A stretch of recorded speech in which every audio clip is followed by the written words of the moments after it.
And just so you know, all of the audio you're hearing right now is from the GoPro naked with the Windslayer on. Unless I tell you otherwise, it's gonna be all from that.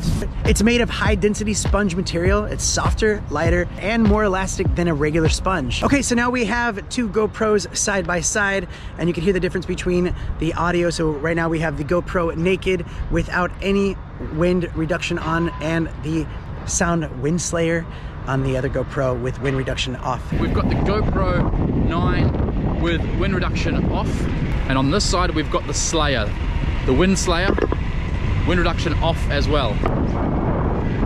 Check 1, 2, 3 on the raw GoPro. Check 1, 2, 3 on the raw GoPro. Alrighty, here we go. Here is a sound test on the Windslayer versus the Media Mod with its own little foam wind muff that it comes in the box.